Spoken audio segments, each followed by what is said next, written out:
सुप्रभात दोस्तों, welcome to S2 classes, Subra Saraswati classes. तो लास्ट क्लास में हमने आपको केमिकल काइनेटिक्स के रिगार्डिंग सारी थ्योरी अच्छे से समझाई है। ठीक है, अभी न्यूमेरिकल का भी फेज चलेगा, अभी पहले थ्योरी को रिवीजन कर लो। आज हम आपको फिजिकल केमिस्ट्री का नेक्स्ट चैप्टर लेकर आए हैं, जिस चैप्टर का नाम है सॉल्यूशन। इस सॉल्यूशन के अंदर आपको बहुत सारी चीजें पढ़नी है। हम इसको वन शॉट 1 घंटे के अंदर कंप्लीट करने की कोशिश करेंगे। सबसे पहले सॉल्यूशन के अंदर आपको क्लास 11 की कुछ बातें जाननी है, जिसका नाम है कंसंट्रेशन टर्म्स।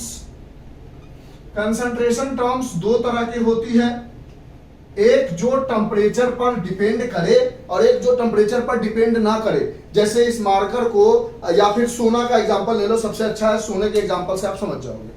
सोने को अगर आपकी मम्मा 10 ग्राम देती है एक सुनार को, तो जब उसका कोई भी चीज बनाकर देता है, वो ज्वेलरी, कान का कुछ भी, गले का नेकलेस, कुछ भी बना के देता है, तो आप क्या कहते हो कि हमने 10 ग्राम सोना दिया था, हमें 10 ग्राम सोना वापस चाहिए। यानी जो मास रिलेटेड होता है वो टेम्परेचर पे डिपेंड नहीं करता। लेकिन अगर एक ग्लास में पानी है, उसको गर्म करोगे तो उसकी वॉल्यूम कम और ज्यादा होगी। यानी दो तरह की चीजें दिखेगी, एक टेम्परेचर डिपेंडेंट और एक टेम्परेचर इंडिपेंडेंट। यानी एक जो टेम्परेचर पर डिपेंड करेगी, एक जो टेम्परेचर पर डिपेंड नहीं करेगी। जो टेम्परेचर पर डिपेंड करेगी वो किसके रिलेटेड होगी? Volume related. इस बात को याद रखना है, समझो। जो वॉल्यूम की रिगार्डिंग बात करेगा वो टेम्परेचर पर डिपेंड करेगा, जो मास की बात करेगा वो टेम्परेचर पर डिपेंड नहीं करेगा, क्योंकि मास जो है टेम्परेचर के बढ़ने घटने से चेंज नहीं होता है, लेकिन वॉल्यूम टेम्परेचर के बढ़ने घटने से चेंज होता है। तो सबसे पहले temperature independent that is mass related में आपको सबसे पहले कहानी समझनी है मोल के बारे में, फिर समझनी है आपको वेट बाय वेट परसेंटेज के बारे में, फिर आपको समझना है पीपीएम। पीपीएम मतलब पार्ट्स पर मिलियन। फिर आपको समझना है पीपीबी मतलब पार्ट्स पर बिलियन। फिर आपको समझना है इसके अंदर mole, weight by weight percentage, PPM. फिर आपको समझना है मोलैलिटी और फिर आपको समझना है मोल फ्रैक्शन। इन सब चीजों को हम जल्दी जल्दी समझाते हुए चैप्टर के अंदर की कहानी भी समझा देंगे, इसलिए घबराने की जरूरत नहीं है। ये सब चीजें आती है तो 2x के स्पीड में रिवाइज कर लो। जो वॉल्यूम रिलेटेड है उसके अंदर आपको दिखेगा weight by volume percentage, volume by volume percentage. फिर आपको दिखेगा मोलैरिटी। ठीक, और कुछ बचता है नहीं, ये सारी चीजें wait by weight, volume by volume, molarity, ये दिखेगा। अब एक नीट का क्वेश्चन पूछ लिया गया था, मोलैरिटी हो गया, mole fraction, parts per billion, parts per million, weight by weight, volume, हाँ सारी चीजें हो गई। यानी ये मास रिलेटेड, ये वॉल्यूम रिलेटेड। एक और मास रिलेटेड आपको पढ़ना था, वो था नॉर्मेलिटी, लेकिन क्योंकि ये सिर्फ IIT JEE का सिलेबस है, ये 12th में नहीं दिया गया तो इसको पढ़ेंगे नहीं। ठीक है, एक क्वेश्चन पूछ दिया जाएगा पहला MCQ में, विच, इसलिए इतना सारा समझाया, which of the following is temperature dependent.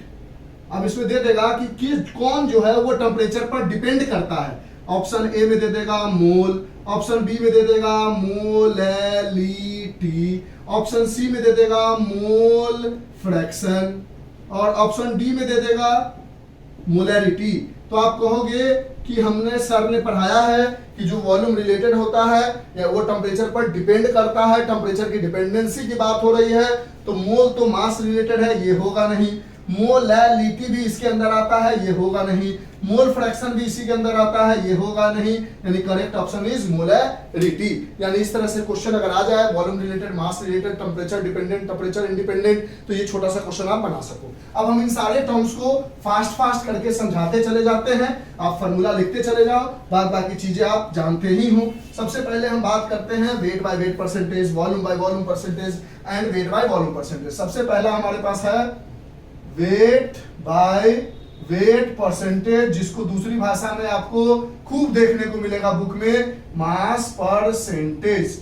मतलब अगर कहीं पर फॉर्मूला इसका लिखोगे तो लिखोगे weight by weight percentage is equal to, अब एक बात याद रखना है, केमिस्ट्री में वेट लिखा हो या मास लिखा हो दोनों सेम चीज होता है, लेकिन फिजिक्स में वेट और मास सेम नहीं होता।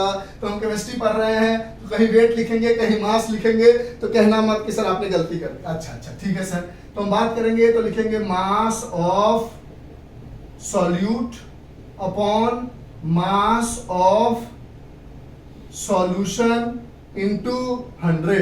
ठीक, अगर दूसरा आपको देखने को मिलेगा वेट बाय वॉल्यूम परसेंटेज, तो इसका फॉर्मूला क्या लिखोगे, मास, पहला वाला वेट है तो मास ऑफ सॉल्यूट अपॉन वॉल्यूम, दूसरा वाला वॉल्यूम है तो वॉल्यूम ऑफ सॉल्यूशन इनटू 100। अगर तीसरा आपको देखने को मिलता है वॉल्यूम बाय वॉल्यूम परसेंटेज, इसका फॉर्मूला दोनों वॉल्यूम है, यानी कहोगे volume of solute upon volume of solution into 100। तो ये तीनों का फॉर्मूला समझ गए। अब इस फॉर्मूला के साथ साथ एक और बात समझ लो, अगर कहीं पर दिया हुआ 2% वेट बाय वेट या 2% वेट बाय वेट की जगह अगर आपको लिख के दे दे मास परसेंटेज, दोनों का मतलब एक ही है, ये खूब देखने को मिलेगा। इसका मतलब हुआ कि 2 ग्राम ऑफ सॉल्यूट, क्योंकि पहले सॉल्यूट है, 2 gram of solute present in 100 gram of solution, यानी हमेशा 100 लेके चलना है। अगर यहीं पर दे दिया जाता 2% वेट बाय वॉल्यूम, तो कहते आप कि 2 gram of solute present in 100 ml of solution. यानी इस लाइन से हम क्या सीख पा रहे हैं कि हमारे पास इस लाइन के मतलब में है कि मास ऑफ सॉल्यूट जो है वो 2 ग्राम है, मास ऑफ सॉल्यूशन जो है वो 100 ग्राम है। और हमने पढ़ा है कि जो मास ऑफ सॉल्यूशन होता है वो हमेशा हमेशा मास of solute plus mass of solvent होता है। तो मास ऑफ सॉल्वेंट निकालना होगा तो मास of solution minus mass of solute करोगे तो यहां से मास ऑफ सॉल्वेंट मिल जाएगा, 100 माइनस 2 इज 98 ग्राम। यहां से आपको क्या मिल रहा है, मास of solute is 2 gram and volume of solution is 100 ग्राम। यहां पर अगर लिखा हुआ है 2% वॉल्यूम बाय वॉल्यूम परसेंटेज, यानी 2 ml not gram, 2 ml of solute present in 100 ml of solution. ये सारी कहानी समझ गए? हाँ सर, ज्यादातर आपके बुक में देखने के लिए यही मिलेगा, इसलिए इसकी डिटेल एक्सप्लेनेशन कर दी। यहाँ पर वॉल्यूम ऑफ सॉल्यूट गिवन है और वॉल्यूम ऑफ सॉल्यूशन गिवन है। एक फॉर्मूला और दिमाग में रख लो कि डेंसिटी ऑफ सॉल्यूशन बराबर मास of solution upon volume of solution होता है। अगर डेंसिटी ऑफ सॉल्यूट निकालना होगा तो मास of solute upon volume of solute, density of solvent निकालना होगा तो mass of solvent upon volume of solution, यानी ओवरऑल डेंसिटी बराबर मास अपॉन वॉल्यूम होता है। अब क्या करेगा, ऐसा दे देगा कि 2% वेट बाय वेट है तो उसमें मास ऑफ सॉल्यूट पता है और आपको वेट बाय वेट परसेंटेज निकालना होगा, वेट बाय वॉल्यूम दिया जाएगा तो 100 ml को आपको मास में चेंज करना पड़ेगा, तो density equals to mass upon volume. यहां से आप मास बराबर डेंसिटी इनटू वॉल्यूम करके डेंसिटी गिवन होगा, वॉल्यूम पता है तो मास ऑफ सॉल्यूशन निकल जाएगा और ये निकाल सकोगे। ऐसा क्वेश्चन में फेरबदल कर सकता है। ठीक है, ये समझ में आया? इरेज कर दे। हाँ सर समझ गए। तो वेट बाय वेट परसेंटेज समझ गए, वेट बाय वॉल्यूम परसेंटेज समझ गए, वॉल्यूम बाय वॉल्यूम परसेंटेज समझ गए, उसकी थोड़ी डिटेलिंग एक्सप्लेनेशन भी कर ली। उसी तरह का है हमारे पास, नेक्स्ट में आते हैं तो पीपीएम, जिसका नाम है पार्ट्स पर मिलियन। और आज के डेट में आप लोग YouTube देखते हो तो 1 मिलियन बराबर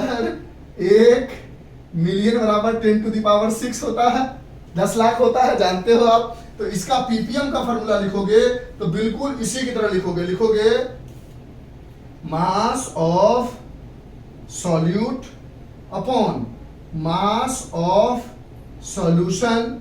बस यहां पर आप 10 to the 100 की जगह 10 to the power 6 लिख दोगे, इस बात का ध्यान रखना है। उसी तरह अगर आपके पास दे दिया जाए ppb मतलब पार्ट्स पर बिलियन, तो इस केस में आप जानते हो 1 बिलियन बराबर 1 करोड़ यानी 10 टू द पावर 10 करोड़ यानी 10 टू द पावर 9 होता है। तो ppb का जब फॉर्मूला लिखोगे सेम चीज लिखोगे और क्या करोगे, जहां पर 10 टू द पावर 6 है वहां पर 10 टू द पावर 9 टेप दोगे। अच्छा सर, बड़ा आसान तरीका है ये तो। हाँ, क्वेश्चन बनाओगे तो और आसान रहेगा। Mass of solute upon mass of solution into 10 to the power 9। अगर यहां पर दिया हुआ है 2 ppm यानी इसका मतलब है 2 gram of solute present in not 100 gram 10 to the power 6 gram of solution. और यहां दिया हुआ है अगर 2 ppb बता दो, मतलब जल्दी बता दो। हाँ बता दिया, very good. 2 gram of solute present in not 100 not 10 to the power 6, it is 10 to the power 9 gram of solution. ठीक है सर, बात तो समझ गए।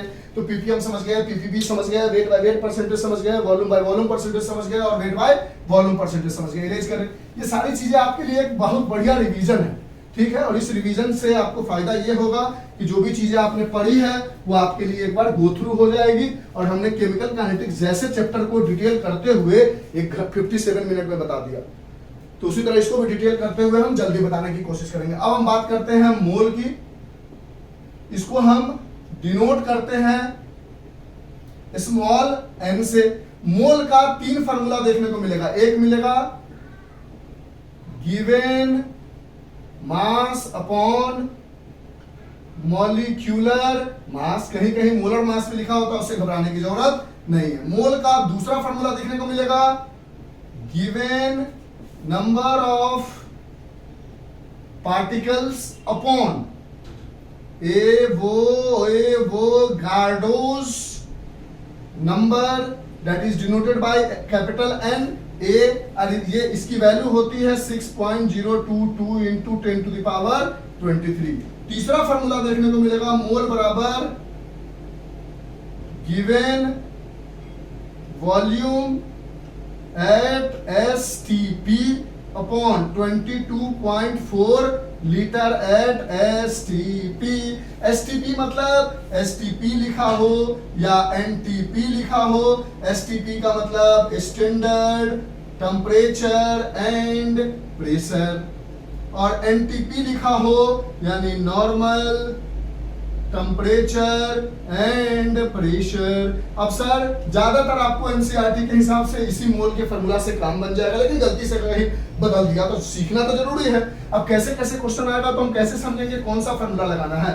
क्वेश्चन में दिया जाएगा find the moles of H2SO4 और ए में दे देगा 49 ग्राम ऑफ H2SO4, बी में दे देगा 12.044 into 10 to the power 23 number of particles of H2SO4। तीसरा में दे देगा 11.2 litre of H2SO4 eight STP देना बहुत जरूरी है। ये 3 क्वेश्चन होगा।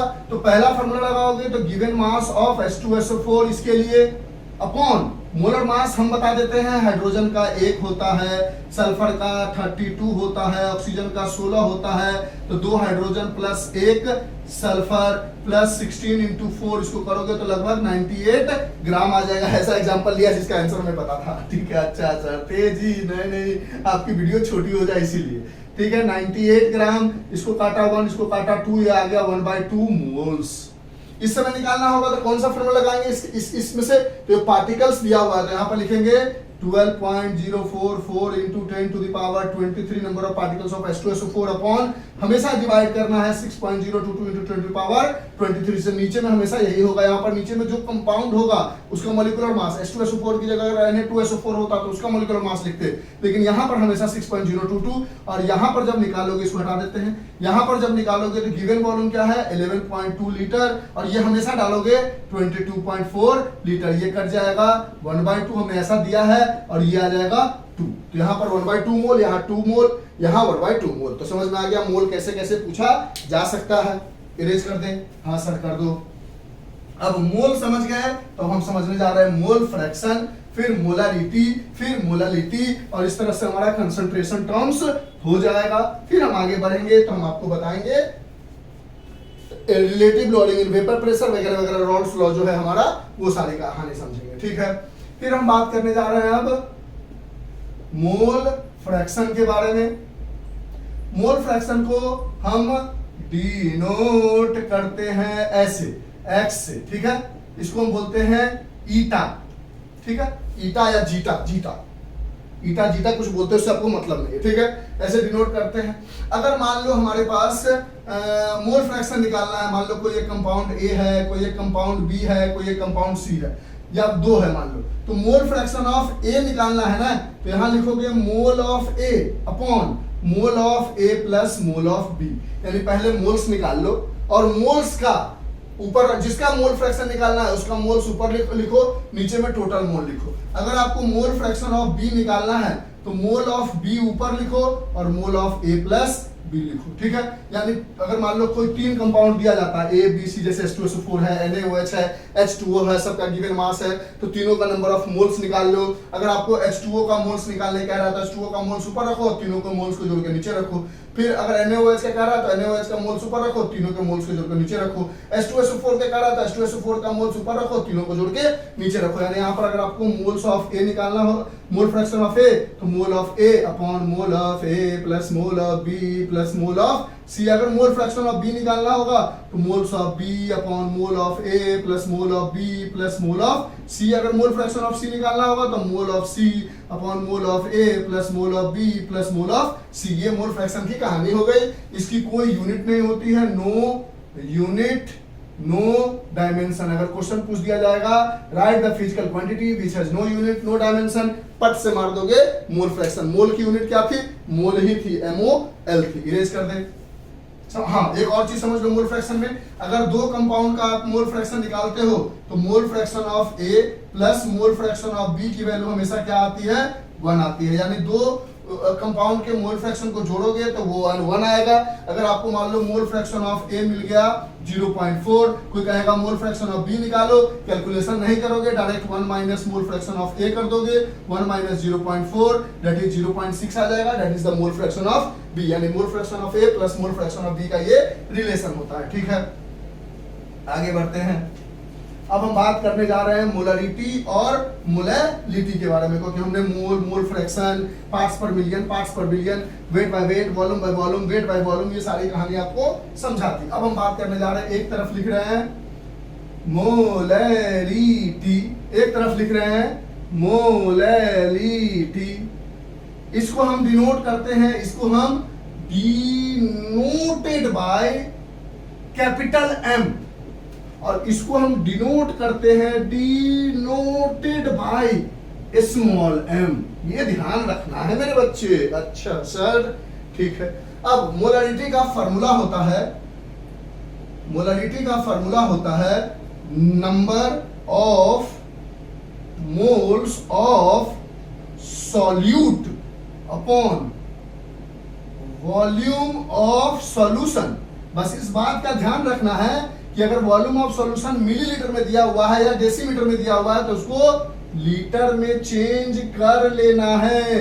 यानी number of moles of solute ऊपर डालो, कैसे निकालोगे? Given mass upon molar mass, और जो भी वॉल्यूम दिया हुआ है उसको लीटर में चेंज कर लो। उसी तरह अगर आप मोलैलिटी का फॉर्मूला देखोगे तो ये ऊपर में तो सेम रहेगा, number of moles of solute जो इसमें हो रहा था, बस बस बस यहां वॉल्यूम ऑफ सॉल्यूशन है, यहां मास ऑफ सॉल्वेंट है, और वो किस में? इन केजी, इसीलिए हमने इसको टेम्परेचर इंडिपेंडेंट में डाला था और इसको टेम्परेचर डिपेंडेंट में, क्योंकि इसमें वॉल्यूम आ रहा था और उसमें मास आ रहा था। ठीक है, ये सब आप जानते हो, इसलिए जल्दी जल्दी बता रहे हैं। ठीक है, मोलालिटी, अगर इसके यूनिट का बात करो तो बोलोगे ऊपर में क्या है, मोल्स, और नीचे में क्या है, वॉल्यूम, यानी किसमें, लीटर में, यानी मोल्स पर लीटर। अगर इसके यूनिट का बात करो तो ऊपर में क्या है, इसका भी मोल्स है, लेकिन नीचे में क्या है, mass of solvent in KG, तो इसकी यूनिट हो गई केजी। अगर कहीं पर अब समझो, जब भी आपको कहेगा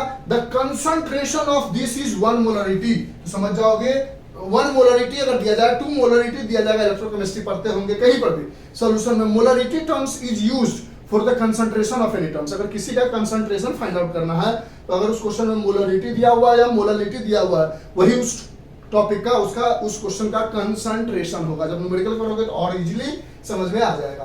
तो मोलरिटी को कैपिटल एम यूनिट समझ गए। अब कहीं कहीं आपके पास लिखा होगा मोलर, इसका मतलब है 1 मोलरिटी, कहीं लिखा होगा आपके पास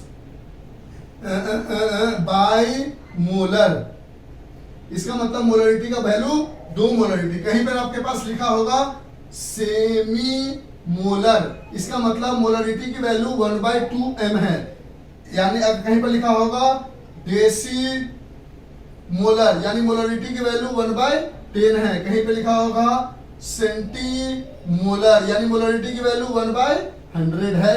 ऐसे करके भी आपको दे देगा। और यहां पर आपको मोलर की जगह क्या लिख के देगा, मोलल, मोलर मतलब मोलरिटी की वैल्यू 1 m है, स्मॉल m, देखो कैपिटल m लिख रहे हैं, यहाँ पर स्मॉल m। उसी तरह मोलर की जगह दूसरा क्या दे सकता है, बाय मोलल, इधर नहीं भी दिख रहा होगा तो उधर से देखो कोरिलेट कर रहा है, बाय मोलल मतलब 2 स्मॉल m। तीसरा क्या दे सकता है, सेमी मोलल, सेमी मोलल का मतलब 1/2 स्मॉल m।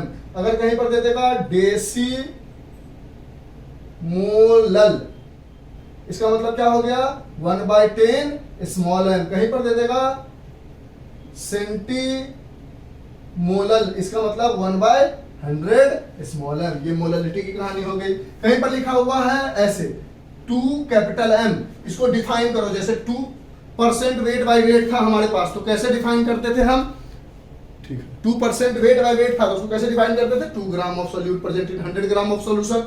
उसी तरह 2 कैपिटल M होगा, इसको कैसे डिफाइन करोगे तो बोलोगे 2 पहले क्या है, मोल्स, यानी 2 moles of solute present in, या तो बोल दो 1 लीटर या तो बोल दो 1000 ml ऑफ सॉल्यूशन। अगर उसी की जगह 2 स्मॉल m दिया हुआ है तो उसको क्या लिखोगे, 2 moles of solute present in 1 बोलो केजी, यानी 2 moles of solute present in 1 KG बोल दो, या 1000 ग्राम ऑफ सॉल्वेंट बोलो, क्योंकि सॉल्वेंट है, यहाँ सॉल्यूशन है। ये छोटी छोटी बातों का ध्यान रखना है, जल्दीबाजी में कुछ गड़बड़ नहीं करना है। ठीक है, यहाँ तक समझ में आया तो molarity, molarity, mole fraction, mole, weight by weight, volume by volume, weight by volume,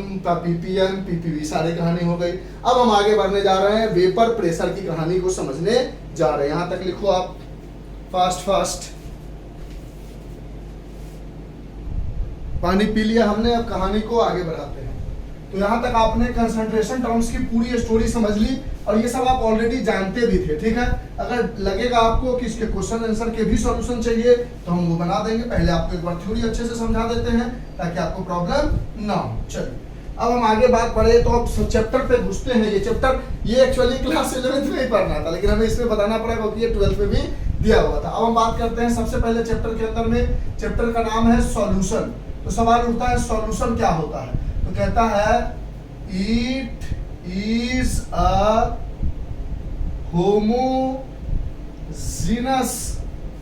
mixture of 2 और more substance. It is a homogeneous mixture. Homogeneous mixture का मतलब क्या हुआ, जैसे चीनी में पानी मिला दो और मतलब पानी में चीनी मिला दो, 1 चम्मच पानी पियो या पूरी गिलास की पानी पियो, उस सब की मिठास उतनी ही होगी। यानी solute particles is uniformly distributed, यानी हर जगह सॉल्यूट पार्टिकल जो है यूनिफॉर्मली डिस्ट्रीब्यूटेड, यानी सॉल्यूट पार्टिकल जो है वो हर जगह यूनिफॉर्मली डिस्ट्रीब्यूटेड है। ऐसा नहीं कहीं ज्यादा कहीं कम, जैसे मिक्सचर खाते हैं तड़ाम पम पम, कभी मिक्सचर में काजू आ गया तो मीठा लगता है, कभी किशमिश आ गया तो और ज्यादा मीठा, कभी नमक ज्यादा आ गया तो नमकीन लगने लगता है, वो सॉल्यूशन नहीं है। It is a homogeneous mixture of two or more substances, solute particle is uniformly distributed. अब यहां से एक छोटा सा क्वेश्चन बन सकता है आपके 1 मार्क्स का कि टाइप्स ऑफ सॉल्यूशन बताओ। तो आप बोलोगे 3 तरह का सॉल्यूशन है। पहला है हमारे पास गैसियस सॉल्यूशन। अब गैसियस सॉल्यूशन में क्या होगा कि जो हमारा सॉल्यूट है वो सॉलिड भी हो सकता है, लेकिन जो सॉल्वेंट है वो हमेशा गैसेज होगा। इस बात को याद रखना, गैसियस सॉल्यूशन में जो सॉल्यूट है वो सॉलिड हो सकता है, वो लिक्विड हो सकता है, वो गैस, इन तीनों में से कुछ भी हो सकता है। लेकिन जो सॉल्वेंट है वो हमेशा हमेशा जो सॉल्वेंट है वो हमेशा हमेशा क्या होगा, गैसियस होगा। तो सॉल्वेंट में तीनों जगह हम ले लेते हैं नाइट्रोजन, गैसियस में तीनों जगह हम ले लेते हैं नाइट्रोजन गैस। एग्जाम्पल को याद करने का आसान तरीका, नाइट्रोजन गैस, तीनों जगह हम ले लेते हैं नाइट्रो, मतलब बोलेगा आपसे क्वेश्चन में पूछा जाएगा कि ऐसा सॉल्यूशन बताओ जो कि गैसियस सॉल्यूशन हो, जिसमें सॉल्यूट जो हो वो सॉलिड हो और सॉल्वेंट हो गैसियस, सॉल्यूट जो हो लिक्विड हो, सॉल्वेंट हो गैसियस, सॉल्यूट जो है गैसेज हो और सॉल्वेंट भी हो गैसियस। तो ऐसे सॉल्यूशन को हम गैसियस सॉल्यूशन कहते हैं, जहां पर हर केस में सॉल्वेंट जो है वो हमेशा क्या होना चाहिए, गैस होना चाहिए। तो सबसे पहला हो सकता है, अगर सॉलिड की बात करोगे तो सॉलिड में आ जाएगा कैम्फर। कैम्फर मतलब जानते हो आप, कपूर। लिक्विड की बात करोगे तो लिक्विड में आ जाएगा क्लोरोफॉर्म, ये एग्जांपल याद रखना पड़ेगा। और गैस की बात करोगे तो गैस में आ जाएगा ऑक्सीजन। यानी गैसियस सॉल्यूशन में आपके पास सॉलिड कैम्फर ले लो और नाइट्रोजन ले लो गैस, तो ये गैसियस सॉलिड और गैस का मिलाकर सॉलिड सॉल्यूट हो गया और गैस नाइट्रोजन गैस सॉल्वेंट हो गया, ये गैसियस सॉल्यूशन बन गया जिसका सॉल्यूट सॉलिड है। ये गैसियस सॉल्यूशन बन गया जिसका सॉल्यूट लिक्विड है। ये गैसियस सॉल्यूशन बन गया जिसका सॉल्यूट भी गैसेज है, सॉल्वेंट तो गैसेज होगा ऑलवेज। उसी तरह आपसे बोल देगा कि कोई सॉलिड सॉल्यूशन बनाओ, या उससे पहले बोल देगा कोई लिक्विड सॉल्यूशन बनाओ। तो जब लिक्विड सॉल्यूशन बनाओगे तो फिर से ये सॉलिड भी हो सकता है, ये लिक्विड भी हो सकता है, ये गैसेज भी हो सकता है, लेकिन ये हमेशा लिक्विड होगा। ये ऑलवेज क्या है, गैसेज है। उसी तरह इस समय ऑलवेज क्या होगा, लिक्विड होगा, यानी हमेशा लिक्विड लिक्विड लिक्विड ही होगा। तो हर जगह हम ले लेते हैं वाटर। वाटर मतलब H2O, नाइट्रोजन गैस मतलब N2 एंड N2, क्योंकि gases are always diatomic. Class 10th, gases are always diatomic, यानी गैस को हम हमेशा Cl2 लिखते हैं, Cl कभी नहीं लिखते, H2 लिखते हैं, H कभी नहीं लिखते, O2 लिखते हैं, O कभी नहीं लिखते। तो नाइट्रोजन गैस है इसलिए हमने ले लिया N2, तो नाइट्रोजन गैस सॉल्वेंट हो गया। इस समय सॉल्वेंट हर जगह हम ले लेंगे वाटर H2O, और यहां पर भी सॉल्वेंट ले लेंगे वाटर H2O, यानी सॉल्वेंट में हमेशा वाटर ही रहेगा और हमें बनाना है लिक्विड सॉल्यूशन। तो सबसे पहले अगर हमें गैस चाहिए, फिर हमें लिक्विड चाहिए सॉल्यूट में और सॉल्यूट चाहिए। तो अगर हमें गैस चाहिए सॉल्यूट में तो हम ऑक्सीजन ले लेंगे, ऑक्सीजन और पानी को मिला देंगे, ठीक है। अगर हमें लिक्विड चाहिए तो लिक्विड में हम ले लेंगे इथेनॉल यानी दारू, अल्कोहल को मिलाते हैं ना पानी में, पीने वाला तो मिलाता ही है। और अगर हमें सॉलिड सॉल्यूशन चाहिए तो सॉलिड में हम ले लेंगे ग्लूकोज, ठीक। यानी ग्लूकोज को अगर आप पानी से मिलाओगे, इथेनॉल को पानी से मिलाओगे और ऑक्सीजन को पानी से मिलाओगे तो ये लिक्विड सॉल्यूशन बनेगा। जिस समय अगर ग्लूकोज लिया तो सॉल्यूट जो है वो सॉलिड है, इथेनॉल लिया तो सॉल्यूट जो है वो लिक्विड है, गैसेस लिया तो सॉल्यूट जो है वो गैसियस है। ये चीजें आपको याद होनी चाहिए, ठीक है। तीसरा, इसको इरेज करके लिख लिया आपने। लिक्विड सॉल्यूशन के बाद आपको बोला जाएगा सॉलिड सॉल्यूशन, तो ये हटा देते हैं और ये हटा देते हैं। अब यहां पर जो सॉलिड सॉल्यूशन होगा उसमें सॉल्वेंट हमेशा क्या होगा, सॉलिड होगा। और दिक्कत की बात और दुख की बात यही है कि इस सॉलिड सॉल्यूशन के लिए, जैसे लिक्विड सॉल्यूशन के लिए हमेशा वाटर लेते थे, गैसियस सॉल्यूशन के लिए सॉल्वेंट में हमेशा नाइट्रोजन लेते थे, इसमें सारी चीजें बदल के लेनी पड़ेगी। सॉलिड सॉल्यूशन होगा तो सॉल्वेंट में लोगे आप कॉपर और इसमें लोगे पैलेडियम, ये याद रखना पड़ेगा, इसका कोई उपाय ही नहीं है। लिक्विड सॉल्यूशन लोगे तो लिक्विड में लोगे एमलगम। एमलगम कब बनता है? जब आप लेते हो मरकरी Hg किसके साथ? सोडियम के साथ। इलेक्ट्रोकेमिस्ट्री का सेकंड पोर्शन पढ़ोगे इलेक्ट्रोलिटिक सेल, वहां समझोगे कि एमलगम बनाता है सोडियम जब रिएक्ट करता है मेटल Na से। तो ठीक है। और तीसरा गैसियस सॉल्यूशन लोगे तो यहाँ पर लेना होगा आपको हाइड्रोजन। कॉपर के साथ गोल्ड ले लो, प्लेडियम नहीं, गोल्ड ले लो, और हाइड्रोजन के साथ पैलेडियम ले लो। यानी आपके पास 3 सॉल्यूशन बन के आ गया। गैसियस सॉल्यूशन जिसमें सॉलिड में आपको कैम्फर लेना होगा, लिक्विड में गैस। उसी तरह सॉलिड सॉल्यूशन में सॉलिड में कॉपर लिया तो सॉल्यूट अगर कॉपर है तो सॉल्वेंट हमारा गोल्ड है, जिसमें सॉल्वेंट हमेशा जो है वो सॉलिड एसिड में पाया जाएगा। ये कॉपर सॉलिड में है सॉल्यूट, लिक्विड में अमलगम है, और गैसियस में हाइड्रोजन है। ये एग्जांपल आपको याद रखना पड़ेगा, जिसमें पूछ देगा right one example of gaseous solution, right one example of solid solution, right one example of liquid solution. Direct ये पूछा जाएगा तो कोई भी एग्जांपल टेप दो, लिखेगा right one example of solid solution in which